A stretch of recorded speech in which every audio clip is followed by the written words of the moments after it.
السلام علیکم ورحمۃ اللہ تعالی وبرکاتہ۔ کیا فرماتے ہیں علماء دین شرح متین مسئلہ ذیل میں کہ قرض دار پر قربانی ہے یا نہیں؟ جو شخص قرض دار ہے، چاہے 10 لاکھ قرض دار ہو چاہے 25 لاکھ، اگر اس کے پاس اتنی رقم ہے کہ قرض کی ادائیگی کے بعد وہ مالک نصاب رہتا ہے تو اس پر قربانی واجب ہے۔ یہ بہانہ کہ میں قرض دار ہوں شرعاً معتبر نہیں۔ ہاں، اگر اتنا قرض ہے کہ اپنا مال اگر وہ قرض خواہ کو دے دے تو یہ مالک نصاب نہیں رہ جاتا ہے تو ایسی صورت میں اس پر قربانی واجب نہیں۔ حاجت اصلیہ سے زائد پر قربانی واجب ہے تو کیا کسی شخص کے پاس اگر مکان ہو اور مکان میں روم استعمال سے زائد ہوں اور اگر برتن ہو اور وہ برتن استعمال سے زائد ہو تو کیا ایسے پر قربانی واجب ہے؟ جواب عنایت فرمائیں۔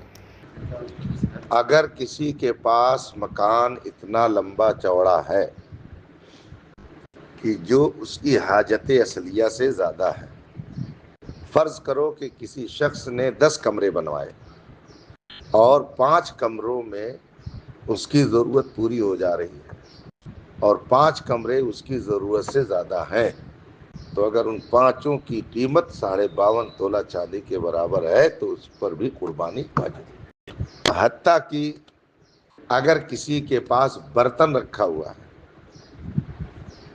اور برتن اس کی ضرورت سے زیادہ ہے، اگر اس کی قیمت 52.5 تولہ چاندی کی قیمت کے برابر ہے تو اس پر بھی قربانی واجب ہے۔ اجڑی کھانا کیسا ہے اور دیوبندی وہابی کو حصے میں شامل کرنے سے قربانی ہوگی یا نہیں؟ اجڑی کھانا ناجائز ہے، وہ کھانے کی چیز نہیں ہے۔ ہاں، غیر مسلم اگر مانگتا ہے تو اس کو دیا جا سکتا ہے۔ الخبیثات للخبیثین، تو اگر وہ لے جائیں اور کھائیں تو کوئی حرج نہیں۔ اسی طرح سے اگر وہابی بھی لے جائے کھائے تو کوئی حرج نہیں۔ البتہ وہابی دیوبندی اگر ذبح کر دے تو وہ مردار ہے اور اس کا کھانا کسی مسلمان کے لیے جائز نہیں۔ یوں ہی اگر کوئی وہابی دیوبندی قادیانی رافضی کسی حصے والی قربانی میں شریک ہو گئے تو کسی کی قربانی نہیں ہوگی، کسی کی قربانی نہیں مانی جائے گی۔ اس لیے نہ تو ان سے قربانی کرانا جائز ہے اور نہ ہی شرکت کی قربانی میں ان کو شریک کرنا جائز ہے۔ منع، ناجائز ہے، قربانی ہوگی ہی نہیں۔ اگر کسی شخص کے اوپر قربانی واجب ہو اور ایام قربانی میں اس کے پاس پیسہ نہ ہو تو قربانی کیسے دے؟ جس پر قربانی واجب ہے اور ایام قربانی میں اس کے پاس پیسے نہیں ہیں تو وہ قرض لے کر قربانی کرے، مگر اس پر قربانی واجب ہے۔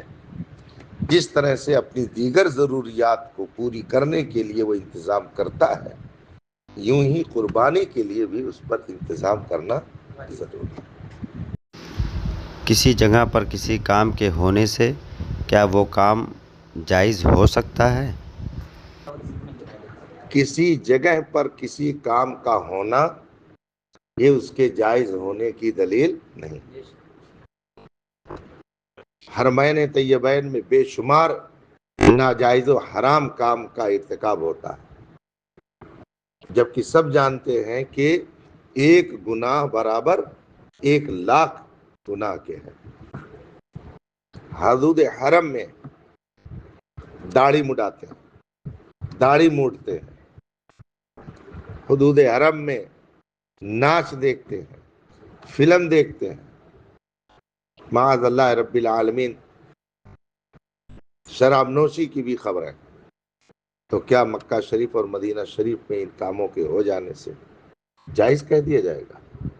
تو جب اس وقت مکہ اور مدینہ شریف میں اگر کوئی کام ہو رہا ہو یہ جائز ہونے کی دلیل نہیں ہے، تو دیگر مقامات پر اگر کوئی کام ہو رہا ہو تو یہ جائز ہونے کی دلیل کیسے ہو سکتی ہے؟ یہ تو جاہلانہ دلیل ہے جو لوگ کہتے ہیں ہم اجمیر شریف میں ہوتا ہے، بریلی شریف میں ہوتا ہے، کچوچا شریف میں ہوتا ہے۔ نہیں سمجھا؟ ہاں، کوئی شہر اور کسی جگہ پر کسی کام کا ہونا یہ اس کے جائز ہونے کی دلیل نہیں ہے۔ دلیل قرآن، حدیث، اجماع، قیاس، ادلہ شرعیہ 4، اس میں کسی جگہ کو شامل نہیں کیا گیا ہے۔ لہذا کسی درگاہ پر کوئی کام اگر خلاف شرع ہوتا ہے تو وہاں پر ہونے کی وجہ سے اس کام کو جائز نہیں کہا جا سکتا۔ جو لوگ کرتے ہیں وہ خود اس کے ذمہ دار۔ اگر شادی شدہ عورت کے نام سے قربانی کرے تو کیا اس کے شوہر کا نام لیں یا اس کے والد کا؟ شادی شدہ عورت کے نام سے اگر قربانی ہو رہی ہو تو اختیار ہے، اس کے شوہر کا بھی نام لیا جا سکتا ہے اور اس کے والد کا بھی لیا جا سکتا ہے، اس میں کوئی حرج نہیں، دونوں میں سے جس کا چاہے نام لیا جا سکتا ہے، اس لیے کہ جس خدا کے لیے قربانی کر رہے ہو اس سے کوئی شے مخفی نہیں۔ قربانی سے پہلے جانور کو وضو کرانا کیسا ہے؟ قربانی سے پہلے جانور کو وضو کرانا بے معنی ہے، البتہ اس کو اگر نہلا دیا جائے تو کوئی حرج نہیں، مگر وضو کرانا بے معنی چیز ہے۔